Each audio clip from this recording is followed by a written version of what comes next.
Khulna city কর্পোরেশনের জনাব নজরুল ইসলাম মঞ্জুর কাছে দায়িত্ব হস্তান্তর করছে।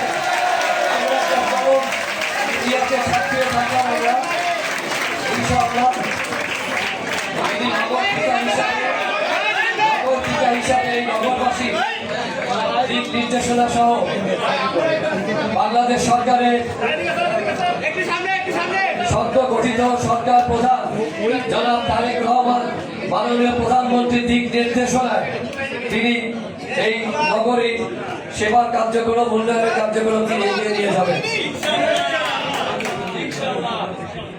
গণপ্রজাতন্ত্রী বাংলাদেশ সরকারের মাননীয় প্রধানমন্ত্রী জনাব তারেক রহমান দেশের ৬টি সিটি কর্পোরেশনের প্রশাসক নিয়োগদান করেছে। আমাকে খুলনা সিটি কর্পোরেশনের প্রশাসক হিসাবে নিয়োগদান করেছেন।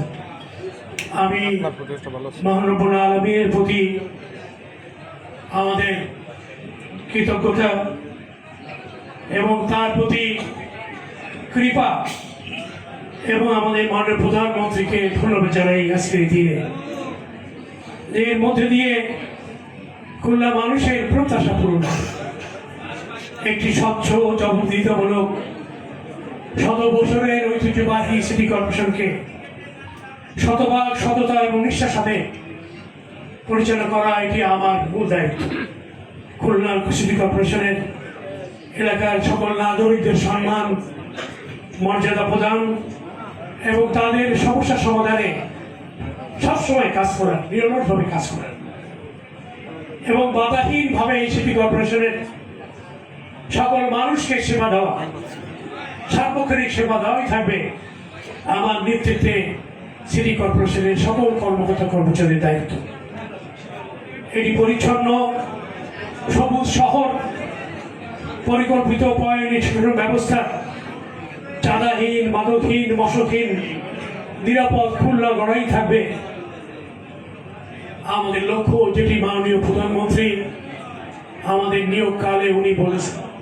দায়িত্ব পালনের সময় আমি জনগণের সঙ্গে চাই, আপনাদের সহযোগিতা চাই এবং আমি মনে করি যে একটি আধুনিক খুলনা গঠন, নিরাপদ এবং পরিচ্ছন্ন শহর করতে সিটি কর্পোরেশনের সামর্থ্য অনুযায়ী তারা চেষ্টা করবে।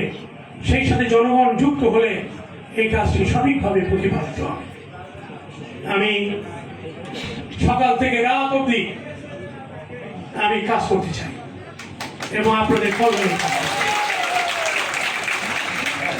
আমি আপনাদেরকে আশ্বস্ত করতে চাই, তার প্রতি বিরাট ভাজন কিংবা প্রতিহিংসা আমার মনে কখনোই কাজ করবে না ইনশাআল্লাহ। এবং সকলেই আমার কাছ থেকে নাগরিক সেবা পাবেন এবং সকল রকমের সহযোগিতা পাবেন। বিকরণের বিশেষ করে সাংবাদিক ভাইরা আছেন, গত এক সপ্তাহে তারা খুলনা সিটি কর্পোরেশনের নানা বিষয়ে তারা পত্রিকায় সংবাদ তুলে ধরেছে। আমি সেগুলি রেকর্ড করেছি। আমি প্রত্যেকটি বিষয়ই আমাদের সিটি কর্পোরেশনের সকলকে নিয়ে সেই বিষয়গুলি নির্দেশ করার চেষ্টা